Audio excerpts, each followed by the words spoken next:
We are live. It is the Freight Coach Podcast, the top podcast in transportation, coming to you guys every single weekday, 8:30 a.m. Pacific, 10:30 Central, to break down some industry headlines. But most importantly, you guys provide some actual insight into what you can do with all of this information. If this is your first time tuning in, welcome. This is the real side of freight, ladies and gentlemen. And I do say that before every single show. And what I mean by that is I only speak with transportation professionals, because at the end of the day, you guys, I want to talk to the right individuals who have done what you're looking to do or who are currently doing what you're trying to achieve, so you can take that information, apply it, utilize it, and see a meaningful difference in your business and your life. Happy Thursday, everybody. It's a holiday weekend, so I know most people are trying to wrap up as soon as possible out there today, and you're going to start to see that. So if you're moving freight this weekend, you guys make sure to get ahead of it. Call all shippers, all receivers, find out about their hours of operation, or is anything limited this weekend, because the last thing you want to do is load some freight with the anticipation that just because they're first come, first serve, normal times, that they're going to be like that over the holidays. So get ahead of it, you guys. Call them and just be prepared for that, you guys. But today I got a very special guest for you guys, repeat guest. I'm having him come back on. And we're going to take it from a different angle today. We're going to be talking about what can we do if shippers change their payment terms, or if they're starting to extend them? What does all of that mean? And my guest today and his company, they represent a lot of shippers out there. And with that being said, I got Mr. Jeff Carlson with Cass back on the show today. So Jeff, thank you so much for taking the time to join me. Yeah, thanks, Chris. Really appreciate the time and looking forward to the conversation here today. No, definitely, man. So what's new in your world, Jeff? It's been a while, and he's a Phoenix local as well, but he's out in the office this week in St. Louis. So what's new in your world, man? It's just been busy, crazy busy right now at this point here too. So we've got a lot of different things going on here. 2024 for Cass ourselves and everything was a year of change. So we added a couple new products and new partnerships and everything here too. And now 2025 is getting those all launched and going here, and just having a chance to work with a lot of the top shippers and carriers in the world here, quite honestly, right now at this point too. Yeah, it's been interesting this year, right? Because I feel like there was a lot of anticipation that things were going to change, and they were going to change quick, especially with the change in the administration. People thought that was going to rush in massive influx of business and opportunity, and that necessarily hasn't really happened out there. I think from if you look at overall data, there hasn't been much change out there from freight volumes. Rates have pretty much stayed the same. There was, a little bit of blip during DOT Blitz Week. You kind of saw a little bit of change during that. And I think that is, from my seat as a broker, that's at least a sign that there is capacity dropping in the market, right? Because last year at this time, there was nothing that happened. So again, it's like, if we're looking for little breadcrumbs out there of, is anything looking any different? I think we're starting to see maybe somewhat of a normal freight market, right? Where you're going to see that just like this weekend. I mean, heck, I'm trying to cover some freight right now, and I can guarantee you guys, people are asking for way more money to try and ship something out this weekend than they would during normal times. But again, I look at it as like, that is a good sign that things are starting to shift out there, and people aren't as desperate to take freight, because they're like, well, volumes are maybe starting to increase, or they're just putting their foot down like, hey, if you want me to move, this is my rate, and I'm kind of here for it, right? Like I signed up for the good and the bad, Jeff. Exactly. And we've definitely seen that stabilize also within our Cass Freight Index here at this point too. Definitely some stability kind of coming into the market here, as opposed to what we saw, over the last several months and everything here too. So what, for the viewers out there who aren't aware of what the Cass Freight Index is, Jeff, what is that? What data points are you guys looking at, and kind of go with that?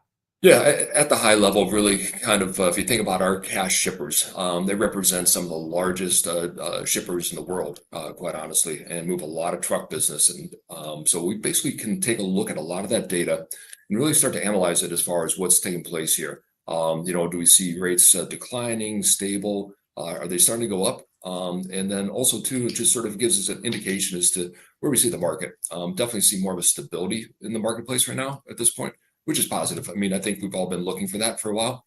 And we are seeing some of the prices sort of stabilize here too, as far as the average transaction size right now too. So I kind of look at it, from my seat. I want to be, I'm an optimistic realist, Jeff, when it boils down to it. And I think that a lot of people spend way too much time hoping that things are going to change, get easier, and get better, but they don't ever ask, what if it stays the same? Yep. right? Like, what if everything stays the same? Because I think like there's, and we're, our topic today is, talking about payment terms kind of getting extended, shuffling around from the shipper side of things and what that looks like. But I think there's a lot kind of riding on what's going to happen with interest rates out there. What is actually going to happen with tariffs? Because no matter what anybody says, that's a very big sticking point for how much are people going to order in inventory? What are they going to store? How does that look? And, and then like, again, with interest rates, that's another thing too, where if you look at overall consumer spending right now, credit card debt is I believe it's at an all-time high right now from a consumer standpoint.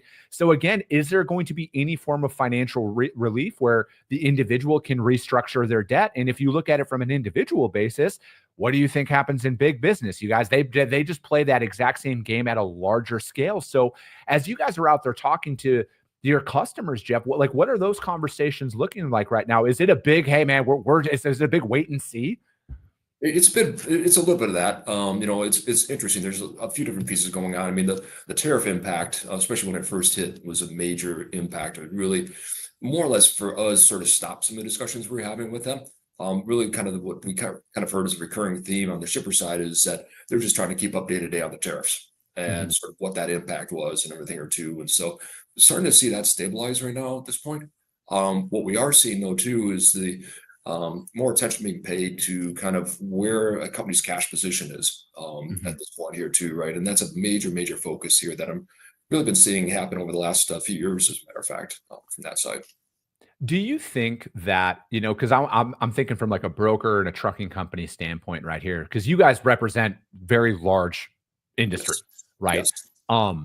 How much are your guys' clients when, like, if a new broker like myself comes knocking on their door, they're asking for more of my financial stability? Like, hey, are you going to be around in the next year? Because, you see bankruptcies happening all the time in every industry. But again, this is a freight show, so we're talking freight here. Is that a point of concern for them to even shift providers in this market? Yeah, absolutely. No, that's an excellent point right there, right? I mean, it's one thing to be able to offer a low rate and everything here too, but I mean, it's kind of what's the stability, what's the history of that particular carrier too, right? Because they are looking for, the one thing I will say is that I see a lot of our shippers use the word partnership a lot and really mean it too, right? They are looking for a carrier that's going to be there long term, or, when I say long term, doesn't mean that, they're going to get a load every day. But a broker relationship, a carrier relationship, and they're really kind of looking for that more than anything else. They're looking for that stability. I'd say I'm seeing that a lot more as opposed to what you and I've spoken. I've got started in the industry in the 1980s, just to date myself here and everything. So I've seen a lot of things sort of take place along the way here from that side, but definitely some more stability from the carrier side too. Do you think that, because people are out there starting businesses all the time, Jeff, do you think that poses a risk for small businesses right now to get in? Or does this make, like, from your standpoint, would it be more financially viable for startup companies to maybe go after the non-enterprise level accounts? Because, they are looking at, like, when it comes down to payment terms and stuff, like, hey, can you afford to go from a 30 to a 60-day payment term? What does that do to your balance sheet? So do you think, like, from your seat, and again, you've been like you dated yourself there, Jeff. So I got to ask this: you've seen this before, right? Yep. Like nothing that we're experiencing right now is an anomaly. Right. Tough times have happened, and they're going to happen again. But for those small businesses that are out there and those startup businesses that are out there, how do you think they should be approaching a customer acquisition strategy at this moment? Yeah, no, that's a great question. Really, when I look at it from our standpoint here too, I think that it is probably staying away from the large enterprise because they are going to probably look at a startup carrier a little bit differently than somebody that's been established. Really kind of find your niche with some other shippers and really kind of start to prove yourself. Develop a history from that aspect and everything here too. And it's something that once you've got that going and some stability. I don't see any of our shippers that steer away from a smaller carrier just because of their size. They're looking more for what's their history and what's their stability from that side. Yeah. And, and I try and talk about this on the show often, right? Like when you're going after some of those enterprise level shippers, like I don't think people understand how long of a sales cycle that comes with that, right? Like we're looking, maybe 2 years on the low end, but 5 years probably on the high end, and and kind of everything in between. So it's like I try and tell people, like, if you're going to turn revenue, I know it's appealing to want to go after the large logos out there in the world. And yeah, they got a ton of freight. Don't get me wrong, but there's a lot of requirements that comes along with it. And financial stability is of their top concern. I would probably argue that they're looking at, like, yes, obviously service is a thing, but can you afford to move their freight? And I talk about this often, right? Because it's like, if you want to go in and move enterprise level freight, I like the term, 7 figures. Can you handle a 7-figure freight pay or receivable? Can you handle that? But then can you handle that 10 times over if you're set up with multiple of them? Do you have that financial ability to kind of stretch that out? Because I've worked for one of the largest freight brokers in North America. I sat in on some of those calls when, some of these very large logos are telling us, like, hey, we're changing our payment terms from 60 to 120 days. You give us a 7-figure credit line. We need you to potentially double said 7-figure credit line. Are you able to financially afford that? So it's like that. Those are things that you don't necessarily think about as you're going in prospecting, right? Because your big thing is I need revenue, I need business. Oh, hey, I see that product all over the shelf in the store. I'm going to call them. And you don't want to get to the finish line with this. And they're like, do you have $1 million to give us? Yep. Hey, and that's the key. I'm sorry, go ahead. No, go. No, and that's the key right there, right? I mean, because one thing I do see kind of the smaller and mid-sized shippers, they're not, their push right now is not as much for terms extension per se. Across the entire, not entire, but most of the portfolio of our shippers, I'm seeing things that are taking place, as you're saying, 30 days to 60 days to 90, several that are going to 120.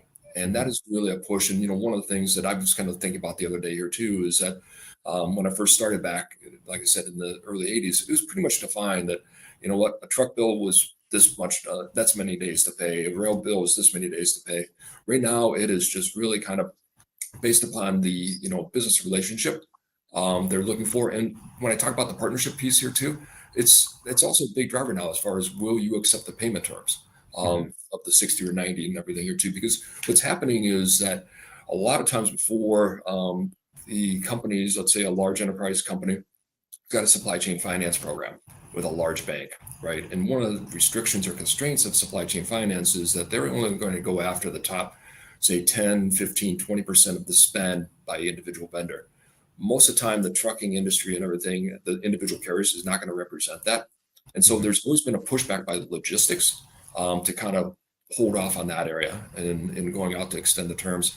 However, though, now Treasury is extremely actively involved in kind of pushing out the terms on the transportation side, because it's one of the last segments in the company's sort of cost of goods sold that has not been kind of subjected to the extension of terms here. So I'm seeing it very actively across a majority of our shippers that we're either talking to potentially or that are currently in our portfolio right now at this point.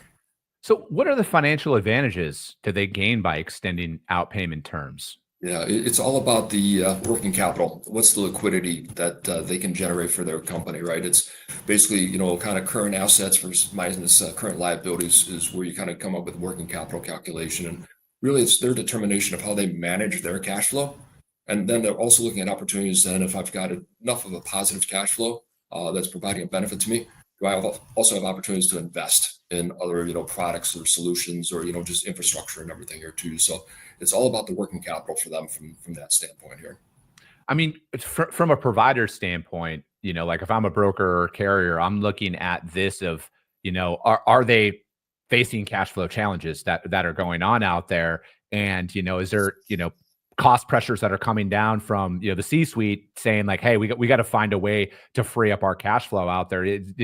Should that be a point of concern if you're a provider and your customer who you might be working with for 3, 5, 10 years is now coming to you and saying, hey, we need you to extend your days to, or we're changing our days to pay from 30 to 90 days or whatever that looks like? Great question here. I mean, the short answer basically is, if it's a publicly traded company, take a quick look at their balance sheet and, the kind of their financial positions and everything here too. And there are some situations where sometimes it is the company that's under financial pressure on their side from cash flow aspect where they're trying to push that out. I'd say typically, at least within our portfolio of customers, what we're really seeing is it's more just again, kind of we want to improve working capital even more. They're in a very strong position. I can tell you, I'm working with a number of different companies right now that are extremely highly rated from an investment grade aspect here, but they're definitely working to get out another 30 or 60 days on their payment terms. Again, just because of the working capital desire. So like when this happens, like when we're talking longer payment cycles and stuff Mm. like that, what is like, when they're thinking internally, is a lot of it going into R&D, do you think, Jeff, where they are looking for new product lines and stuff like that, or maybe they're looking to acquire a competitor or something? Because I feel like, we can sit here and talk like that, but I also like from my seat, I'm like, well, what are they going to do with all of this money? Are we going to see some new stuff? Like if I'm buying from a specific company, am I going to see some new product lines that are coming with it? Or are they going to swallow up a competitor? Is that a thing out there? Or obviously there's some of this stuff is probably proprietary, but I just wanted to throw that out there. Yeah, yeah, absolutely. No, that's exactly what it is, right? The companies we're working with are very well managed from a financial aspect and everything, or too. That's exactly what they're looking to do, right? It's kind of like I've got a project coming up, right? I'm trying to free up cash without having to hit my bank lines of credit and everything, or too, right? To kind of go to the debt market. And so it's new products. It could be new infrastructure, a new plant, a new warehouse, new something along those lines here too. So typically they're not going to do it just so that they can sit on the money and not have a very good return on it. They are looking at opportunity costs as far as if I take this dollar and invest it here, can I generate another, $5, let's say, from that aspect. So yeah, they are definitely looking at that. There's going to be some play within there. The challenge sometimes is that maybe the folks on the logistics side don't fully understand on the shipper side, and logistics don't fully understand maybe what the play is. But there's definitely some push by Treasury and the C-suite here to have better cash flow so they can make more investments. Is there any specific industries out there, because people on the broker side and, in the trucking company side of things here, Jeff, some of them are very niche specific, right? For the most part, they're out there, they might be more retail style freight or, they're going direct to manufacturer and stuff like that. Are you seeing any industries, that are more likely to push for this or change this up right now? Just to, kind of prepare the people who are out there listening, like, hey, it might not have happened yet, but this might be coming down the pipe here soon. Yeah, absolutely. No, that's a good question here. I mean, I'd say it still goes across all industries. Now, with that said, you do have certain industries too that are going through different pressures right now at this point here too. So let's say like a retail industry is a good one right there from that standpoint here too. We see some activity in that area quite a bit. We see a lot also with some of the big manufacturers we've got here at this point. We've got a number of very large manufacturers in the different industries, and I'm seeing a lot more activity in that area too right now at this point here. But pretty much across the board though, without fail. But those would be two I'd kind of call out here in particular. Do you think, there's with the uncertainty of interest rates and stuff, and I kind of want to go back to this and, the ties to inflation, because like, like some of the economic data that was coming out here, about inflation is it's like stabilized and starting to go down here for the most part, right? So, but it's still a point of concern because again, in today's society, we look at stuff as like the second. We don't look at, just because a headline said today that tariffs were done or, inflation's going down or employment numbers are up, it doesn't mean that that's going to sustain like that over an extended period of time.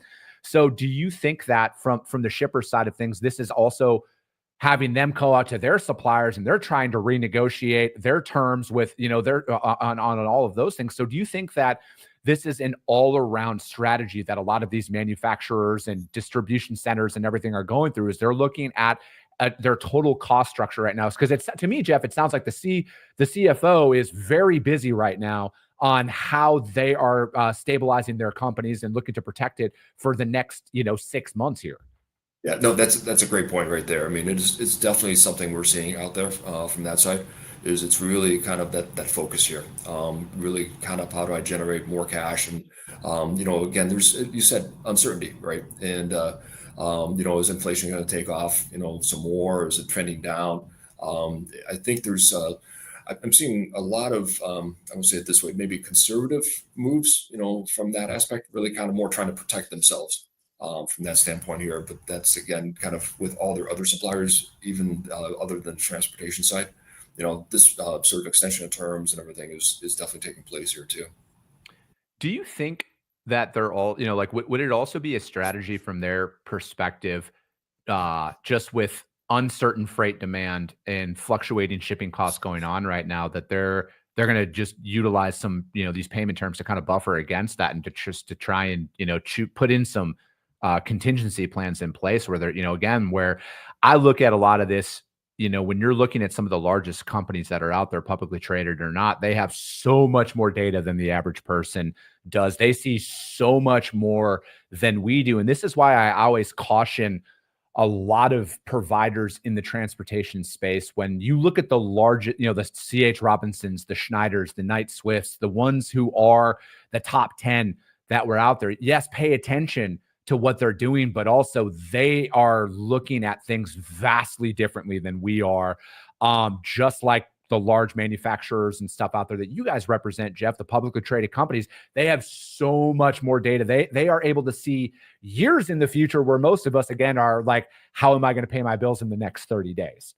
Yeah, no, that's a great point, right? I mean, we have an opportunity to talk to some of the senior financial folks at some of these large carriers that you kind of mentioned and everything here too. And for the most part, they're all in pretty good cash position too, right? And they are actually also focusing on their working capital too, right? From that standpoint here too, because they've got investments to make in trailers and different other infrastructure and everything here too. And so, that's definitely the key. One of the things for them is the fact that they also tend to have a very good, strong bank line of credit. Mhm. So if they do run into a liquidity issue and everything here too, they can tap into that here for 30, 60, 90 days. And so, I mean, back to your point here too, when you're talking about kind of a startup carrier, or even just a carrier that's out there right now and everything, if you're going to need to have, a set number of dollars that, could be outstanding, let's say $1 million or something like that. The question is, can you withstand that and still pay for fuel, maintenance, drivers, everything here too? Or do you kind of look at it and say, what other alternatives are out there, right? And so it's always, where I'm going with this is more, it's always good to have kind of the plan B, right? If I have my cash flow coming in and I can manage it, that's great. But also have a plan B in place here too, where it's like an automatic backup, that you can fall back into here, because you do not want to get into as a carrier or any business into a negative cash flow from that standpoint here. It's speaking of negative cash flow, it kind of does lead into my next question is, how have recent bankruptcies and financial, like very well published financial struggles of businesses out there, especially inside of transportation, how are they using this, and how does that influence their risk strategy out there when they're choosing providers, when it comes down to it? Yeah, that's a good question right there, right? Because like you said, there's been some large and well publicized, bankruptcies here, over the last couple of years and everything too. And so that does definitely, influence it also, right? Again, back into the standpoint of they want to have a strong partnership that they can rely upon. From that side, they're not looking to necessarily, most shippers are not looking to necessarily churn their carrier base and broker base on a regular basis here, really. They want to rely on, on that part of it. And I think, like, people's appetite, we'll call it, for risk drops exponentially when we are in a down cycle in the market for as long as we have, and when there are so many published bankruptcies and mass layoffs at companies, and every headline out there. I know, like, it can be, I can only imagine the phone calls that some of these larger providers get from their customers when they're like, see, company X laid off 250 people. If you were my number one, or if you were in my network of transportation providers and I saw layoffs happening, I would be calling you instantly to find out what is actually going on here. And especially because it's like, I also look at technology, how many people get ahead of it, because like they do implement AI, they do implement technology inside of their operations, and now they've identified redundancies in their headcount, so they lay off people. Are you taking a proactive approach in that moment? Because again, I also think long-term negotiation here, because it's like, what power do I have as a broker or a carrier if my largest customer comes to me and says, hey, we need to do this, or what? Because I feel like that's kind of, if it's coming to that point, I feel like that's a very realistic situation, Jeff, where your largest customer, if I'm a broker, my largest customer comes to me and says, hey, we're going from 30 to 90 days. And if you can't do it, you're out. Yeah. Like what power do you have? And that's why it's like some of these relationships you can sit here and be like, dude, we've been working together for 10 years. Like, how is this a thing? How did we get here? Yeah, yeah, and I honestly, I am seeing that in the Yeah. marketplace now at this point too. It's some that, been doing, business together for 10, 20, 30 years in some cases and everything too. And, it's really kind of where, again, logistics is maybe not the main driver here. Again, keep in mind that's it's kind of the treasury side, but at the same time though too, it's coming from the C-suite. And so at the end of the day, logistics is not going to have a lot of options, as far as what they can and can't do from that side here. And this goes back to where I was sort of mentioning too, is it's good to be able to then have a additional avenue for cash flow, whether that's kind of some of the traditional, bank line of credit on your side as a carrier or broker. There's always factoring. And then the other thing that's taking place here too, is there's a lot of other financing options that are coming into the marketplace here too right now at this point. So I kind of don't see the whole push for the extension of payment terms slowing down. As a matter of fact, I think I see it accelerating over the next couple of years. And so again, it's something to probably really look to try to get ahead of as much as you can as a carrier and a broker.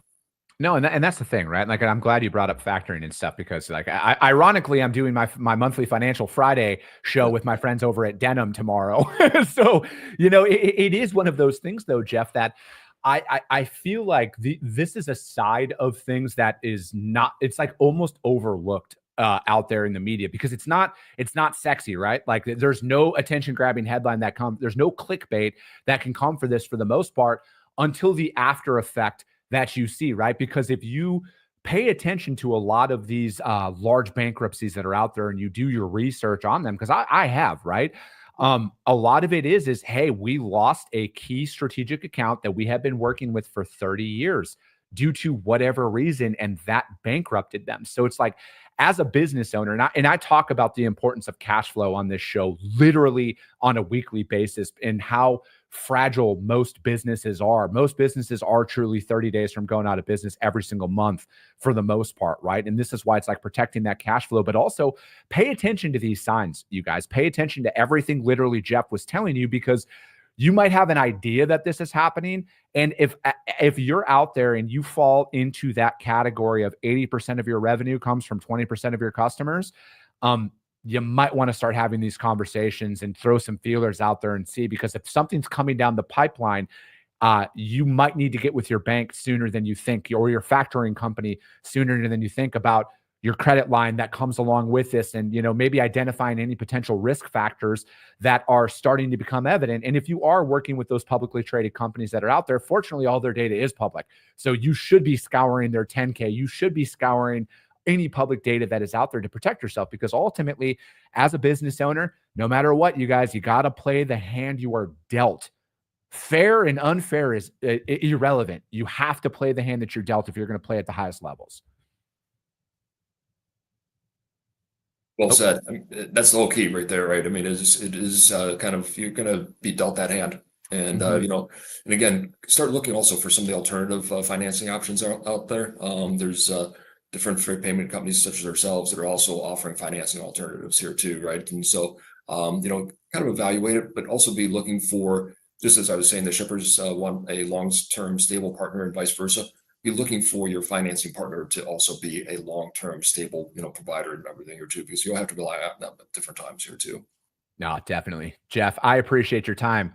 You guys check out the Cass Freight Index. It's one of my favorite data points out there to look at. And honestly, you have to be looking at multiple data sources out there. You have to be paying attention to people who are representing, the shipper side of things and all side of the industry right now, because we are at a pretty crucial point, right? Where there could be some very big things that happen here over the next 12 months, whether good or bad. But at the end of the day, you have to be prepared for it. You have to be able to provide for your customers and execute for your customers. So, Jeff, as always, thank you so much for your time. How does anybody reach out to you guys to find out more?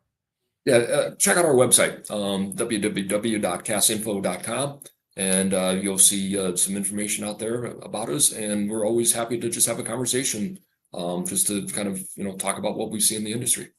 Perfect. Jeff, thank you so much for your time today. That's going to be it. If you guys can't find Jeff or my friends at Cass, hit me up. I'll gladly put you guys in contact with them. But that is going to be it for today, ladies and gentlemen. As always, if you got value in what you heard, subscribe to the show, you guys.